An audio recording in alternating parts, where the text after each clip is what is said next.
That thing you did with your knives and your wires was way too awesome. I've never seen anything like it, Kaminari also said. Uzumaki-san, I have a request. Please let me train together with you from now on. Ojiro also said. Unlike his regular behavior, the rather plain-looking boy had stars in his eyes. In his mind, he and Naruto were alike. They both had tails and they were skilled in martial arts as well. Naruto's strength and flashiness were a huge inspiration for him. It wasn't only the guys that were fanboying over him, his female classmates were similarly excited. Kyoka and Uraraka were gushing as they showed him various posts about him on social media, and Mina Ashido even went as far as to throw an arm around his neck and mash her cheek against his while taking a selfie with him. Posting that selfie right away on her Crosscat profile, she got several hundred likes in less than 2 minutes. To everyone's surprise, Todoroki Shadow also came to Naruto's desk and called out his name. Uzumaki. What is it? Naruto asked as he turned to look at him. The UA Sports Festival happens every year. It's a national event that all pro heroes are watching with attention. In some ways, our future career depends on how well we will perform at the festival. Raising his arm in front of him, he clenched his hand into a fist while saying, That's the stage where I am going to beat you. That is where I will show everyone that I am the best. His words shattered the good mood from before. That's my line, you half-and-half bastard.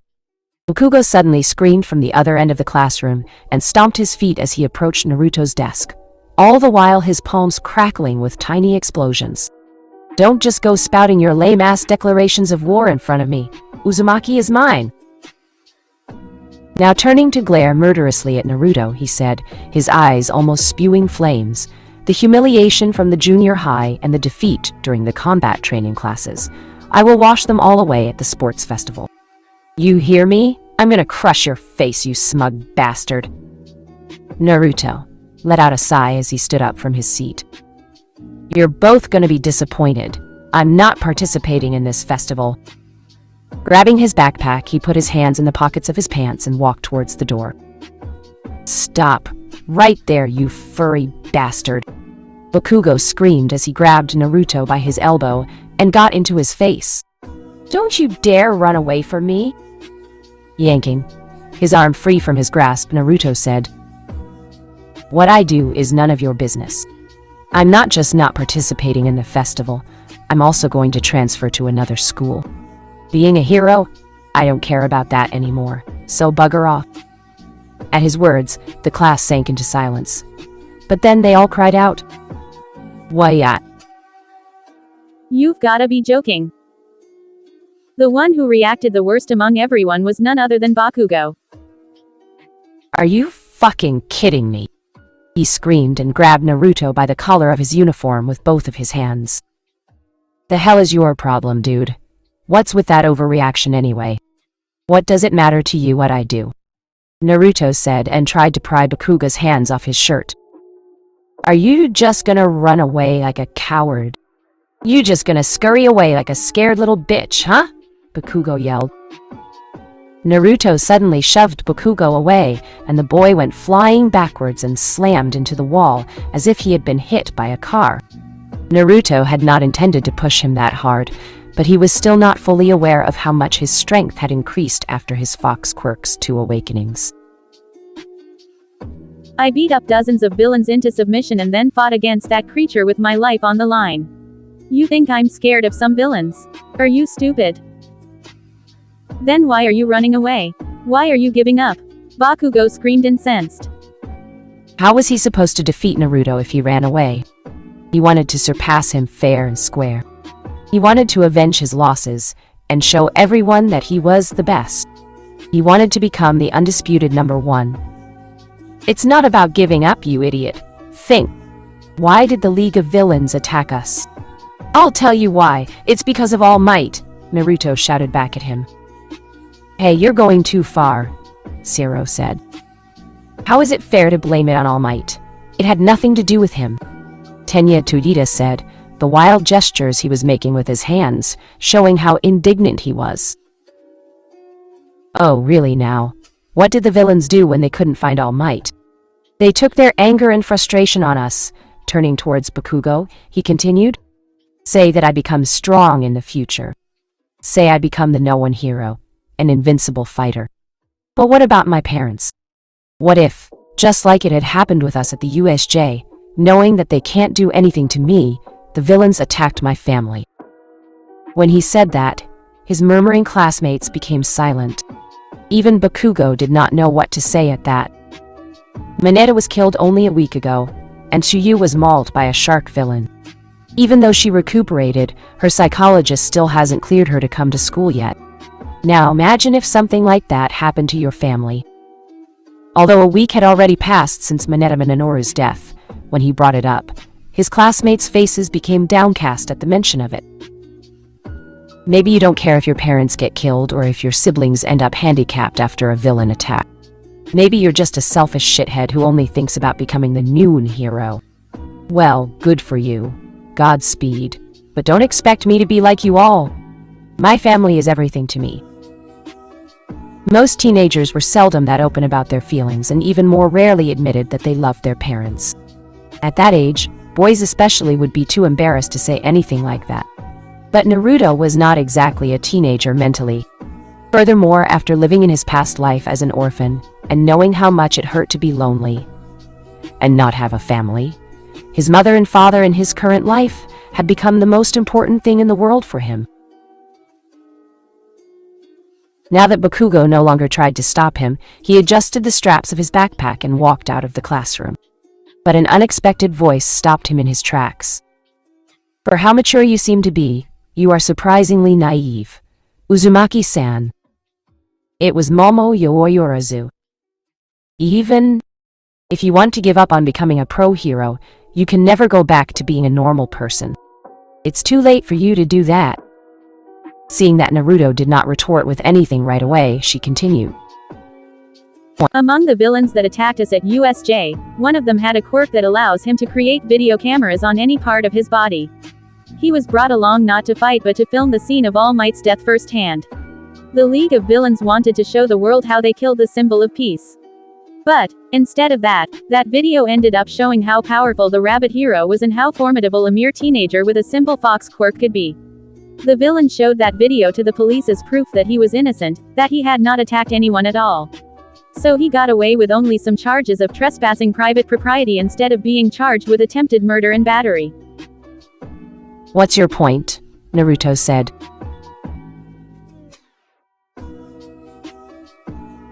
It's unknown how it had gotten leaked to the public, but, as of now, that video has already gotten over 100 million views and it's been only a little over a week. I'm sure it'll pass the 1 billion mark by the end of the year, easily. You've become incredibly famous. It's not just Japan, even the foreigners, the whole world knows about you. Whether you like it or not, in everyone's eyes, you're a hero. You risked your life against that bioengineered creature and kept it busy. As the rabbit hero said, if it hadn't been for you, that thing would have probably gone after the rest of us. Mineta wouldn't have been the only casualty, to say the least. As she was speaking, her voice became more and more confident. Even if you give up on becoming a pro, you will never stop being a target for the villains. Even if you want to live a normal life, it's impossible for you because you've become too well known, too famous. People won't stop talking about you, even 20 years later, because when your quirk awakened 2 times in a row, you created history.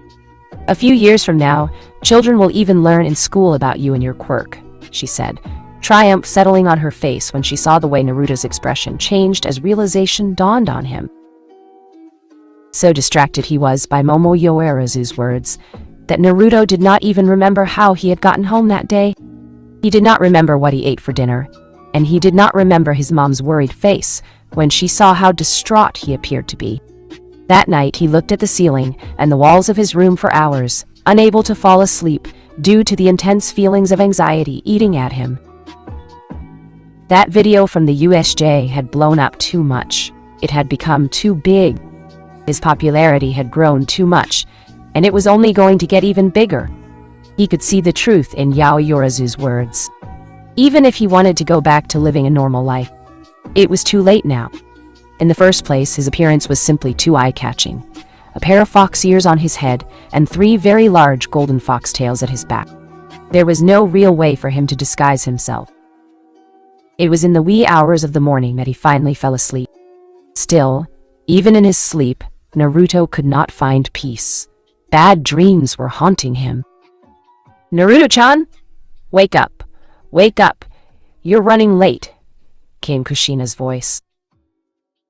Although he did not wake up right away, the way that his fox ears flinched and moved towards the noise betrayed the fact that he had heard her. Kushina involuntarily smiled at the sight. Her son was simply too adorable. She sat down on the edge of the bed and put her hand on his head, caressing his hair and gently scratching at the base of his fluffy ears. Seeing as he still refused to wake up, she started to get annoyed. "Wake up already, you lazy bum," she said as she stretched his cheeks with her fingers. "It's the day of the UA Sports Festival. You ought to get to school on time. Your friend, Izuku-kun, is waiting for you in the living room." Sitting up with difficulty, Naruto buried his face in his palms. His stress and anxiety had kept him awake all night. He had barely slept 3 hours. "Do I really have to go?" he whined like a little kid. "You're such a baby sometimes, I swear to God," Kushina complained, but she did not really mean it. "But I'm serious, I don't want to go. I don't want to participate in this festival." Kushina took his hand in hers and asked, "Why? What happened?" He was her son. Nobody else knew him better than her. His face was like an open book for her. She could see that something was weighing heavily on his mind.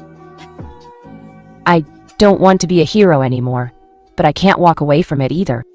I don't know what to do," Naruto began to say, and under his mother's gentle gaze, he started getting off everything from chest. His fear for her and his father's safety, his desire to keep them safe, Momoyoyorazu's words about him having become too famous to ever go back to being a regular person, and so on and so forth. "That classmate of yours was right. For how mature you're trying to act, you're such a dummy sometimes," she said, and ruffled his spiky hair with her hand. "Do you think we haven't thought about the risks when we decided to support you in becoming a pro-hero?" Naruto's eyes widened at her words. "Sure, we haven't expected you to become so popular so quickly, but I've never had a shred of doubt in mind that you would become a pro-hero after graduating from UA High. Your father and I have long since made peace with the idea that your profession will come along with risks." His fox ears sagged and he looked at his lap as he said, "But I don't want to put you in danger. I don't care about some stupid pro-hero career if you get hurt. I don't care about being famous. None of that matters if you and Dad are not here." Taking off her slippers, Kushina climbed into bed and sat down next to him before wrapping her arms around him. Naruto was more than happy to reciprocate, hugging her back and burying his face into her long red hair. Under other circumstances, she would have teased him a little about being such a mama's boy, but she understood that all that he needed at that moment was his mother's support and affection. They spent a few moments in silence, with her gently caressing the back of his head as she embraced him. Eventually, Kushina broke the hug and said, "I'm happy you care about your family that much. But you don't need to worry about your parents, Naruto." As she said those words, 4 golden chains slithered out from underneath her sweater and wiggled slowly around them. "Unlike a certain dumbass in this room, I won't hesitate to use my quirk to defend myself should a villain attack me. Besides, did you forget who taught you how to fight? Young man, you're underestimating your parents a little too much." "You must have forgotten, I'm a super mom," Kushina said, half seriously, half jokingly. "One. Mom, that was so corny." Shut up," Kushina said, a hint of red appearing in her cheeks. Retrieving her golden chains into her body, she fake coughed into her fist before saying, "But I'm serious. If push comes to shove, I'll show no mercy to any villain that tried to attack us. I am more than capable of protecting myself and your father too. But wasn't your quirk supposed to be secret? Aren't you afraid that your old enemy will find out about it?" "We will cross that bridge when we get to it," Kushina said simply. "Let me ask you a question. Are you afraid of villains?" I'm not, but you and Dad. Stop right there, Kushina cut him off. So you aren't afraid of fighting against villains, right? Of course I'm not, he said, as if it was the most obvious thing in the world. Why would I be? Getting to beat up people and even getting paid for it. Hell yeah. Oi, what kind of hero says such words? Mother and son burst into laughter. But Kushina soon became serious again and said, You don't know how it was around 20 years ago, you weren't even born back then, but I do. Hero agencies existed at that time as well, but villains didn't seem to care. Store and highway robberies took place every day, beatings, killings, kidnappings, it was a dark period for our country. That was the case, until All Might came around. She had a faraway look in her eyes as she reminisced about the past. Think about how much he had sacrificed for this country, for us to live in a period of peace. And not only him but all the pro-heroes that risk their lives every day to fight crime and protect the innocent. Our comfortable lives are possible only thanks to their sacrifices. Most of them do it for the money, though, Naruto mumbled. Does it matter what their motivation is? Why does it matter that someone is saving people from a burning house because they want money? I don't know about you, but whether it is for money or fame, I don't care what reasons they have. At the end of the day, what matters is that they are keeping people safe. She took his hand in hers again as she said, If you truly don't want to become a hero, your dad and I will not force you. We have told you before, no matter what path you choose, we will support you. You are our only son. But if you still want to become a pro, don't give up just because of your fear for our safety. While you are away, I will keep myself and your dad safe. Becoming a pro hero is one of the noblest aspirations to have. Naruto did not reply to her right away, appearing to be lost in thought. Okay, but I want to think about it a little more. Still, I think it's better if I don't participate in the sports festival this year. Are you sure? From what I understand, all pro-hero agencies in the country are focused on this event. It's one of your only 3 chances to catch their eyes. It could influence your future career a lot, not. What more could I do to impress anyone after a UHJ? He said with a deadpan. She blinked at him for a moment before saying, Oh. He chuckled at her reaction. Besides, it's not safe for me to fight now. I haven't had the chance to test my limits. I don't know my own strength anymore. He said as he thought back to the incident from the previous day, when he had accidentally sent Bakugo flying with just a light shove. I'm not at my best right now. These 2 new tales have messed with my sense of balance, and I'm still feeling tired after my quirk's double awakening. He added after making a small pause. Anyway, it's all right. I've gotten enough recognition already as it is. Some reporters told me that there are even scouts from foreign hero agencies that have come to Japan to scout me. I don't think job opportunities will ever be a problem for me. I'll let other people have their chance at shining and impressing the pros in this festival. Look at you, acting all magnanimously and big-hearted, caring for your classmates like that, Kushina said sarcastically. They chuckled together at her words. As they were laughing, a knock was heard and Minato poked his head from behind the door. But when he saw Kushina and Naruto sitting comfortably in bed and laughing, he came inside and put his hands on his hips. Naruto, your classmate has already left, saying he was running late. Aren't you going to school today? It's the sports festival. But, before Naruto could reply, he continued. More importantly, Kushina, what are you doing? What have I said about hogging Naruto all to yourself? We are going to have a big problem. Saying that, Minato jumped and dived into the bed on top of them. Naruto let out an oof sound, Kushina squealed, and the bed groaned as the weight of a full-grown man crashed into them. Soon, the family of 3 burst into yells and laughter as Minato initiated a tug-of-war with his wife, with Naruto being stuck in the middle.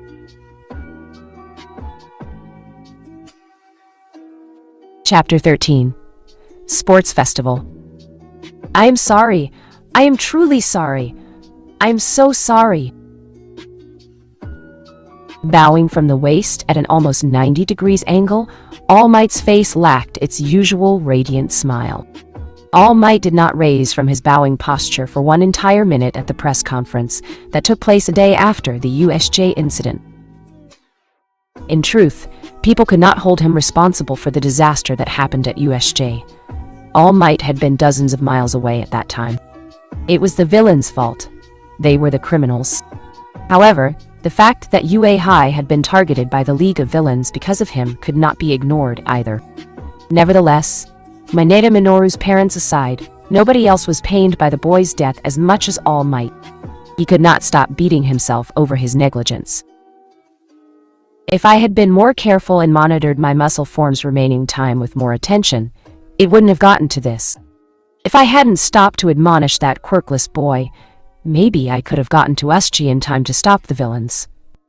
He thought bitterly as he watched the first-year students of UA entering the stadium where the sports festival was going to take place.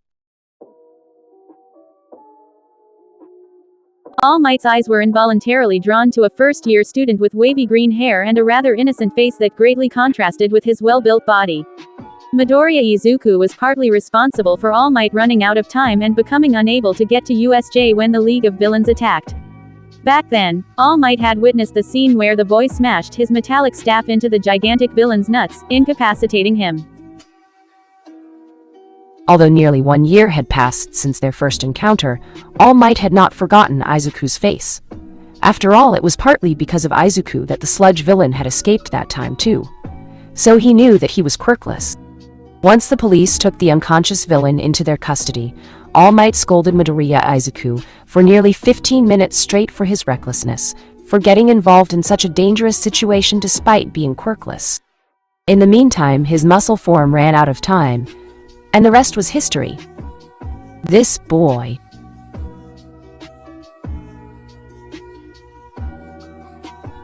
Mixed feelings surged in his heart at that moment. On one hand, he could not bring himself to dislike how earnest and dedicated, or maybe obsessed was a better word, Midoriya Izuku seemed to be about becoming a pro-hero.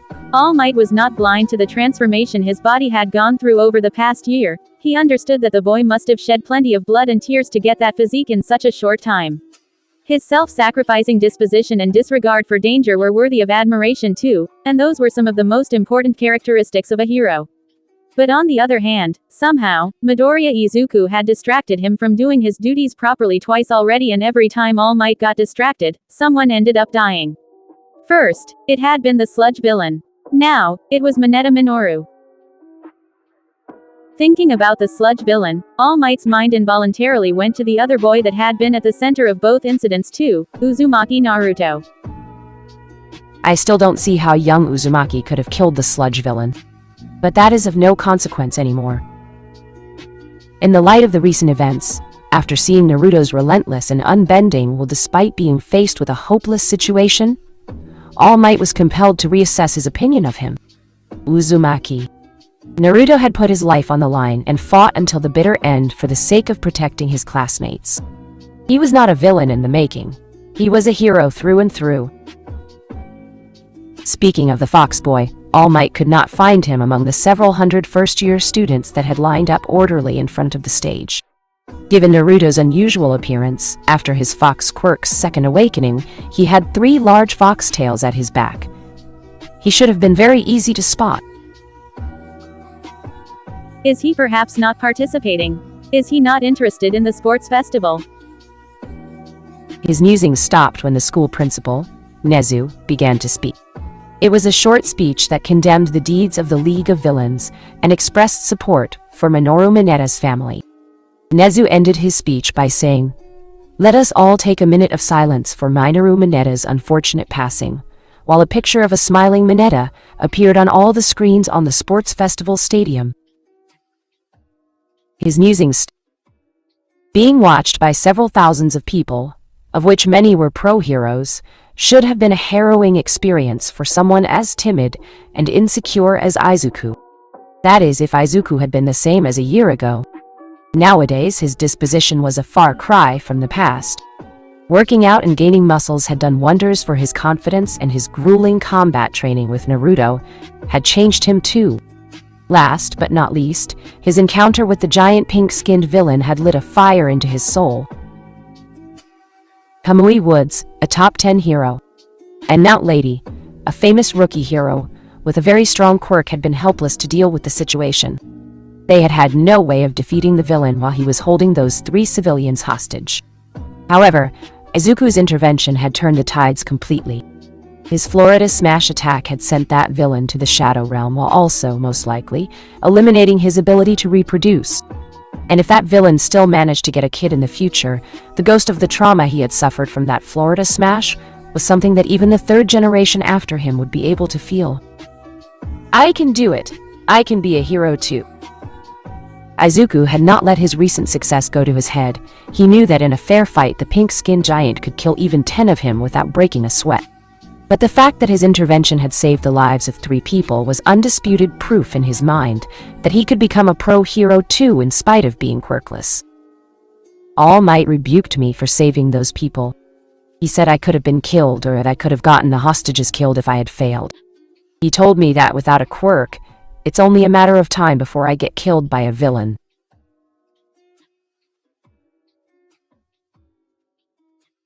Remembering the scene of All Might scolding him for being reckless made him scrunch his eyes close. It hurt that his idol did not believe in him. It hurt that his role model had rebuked him so harshly. It hurt badly. I will show him. At this sports festival I will show him and everyone else just how far can a quirkless person go. The euphoria and the happiness that had flooded his being after saving those 3 people had made him surer than ever in regards to his dream. Even if his idol, All Might, told him that he had no chance, he was not going to give up. Becoming a hero was no longer something that he desired only because he admired All Might. Izuku did not want to become a pro-hero only because he thought it was cool. Not anymore. Saving the lives of that family of 3 had made him understand just how much even his meager strength could mean for a person in need. His hands clenching into fists and his eyes burning with determination, Izuku unknowingly entered a very special state. Dang, we're late, Minato said in chagrin when he saw on the large screens of the stadium that the first event of the sports festival had already started. Then, shouting at the same time, Minato and Kushina pointed their fingers at each other. It's your fault. My fault? You're the one who jumped on us and Kushina began. That's because you were hogging Naruto all to yourself. I'm usually at work and don't have as many chances as you to spend time with him. You should be more considerate. Minato cut her off. Peef. First come, first serve. Besides, we both know that I'm Naruto's favorite parent. He's a mama's boy through and through. Ha, Minato exclaimed scandalized. You take that back. His golden fox ears flat against his head. Naruto covered his face with both hands in embarrassment. His parents were arguing like an old married couple with no regard for their surroundings. The reason for their argument was just as embarrassing too. Mom, Dad, we're in public. The 2 adults had the decency to stop their bickering, and at least look sheepish. Fortunately, the crowd's cheering was so loud that no one else heard them. Unfortunately, less than half a minute after they stepped into the stadium, the 3 of them were looking for some empty seats. Naruto's face suddenly appeared on one of the immense screens in the center of the stadium. A moment later, his startled face appeared on every single one of the remaining screens. Oh my, what is this? Ladies and gentlemen, there he is, Uzumaki Naruto, in the flesh! A very loud voice reverberated. Present, Mick's voice was unmistakable. The hero's excited voice was so loud that Naruto felt some discomfort even despite the ear mufflers that he had stuffed inside his fox ears to protect himself from extreme sounds. That, however, was nothing compared to what followed next. Naruto! Naruto! Naruto!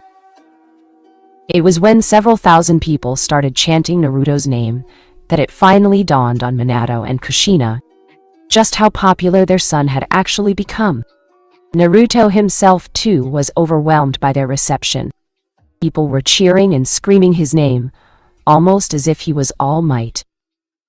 Someone unexpectedly patted Naruto's shoulder from behind and said close to his ears for him to hear them. Don't just stand there frozen. Wave your hand at the cameras or at least smile. The whole country is watching you right now.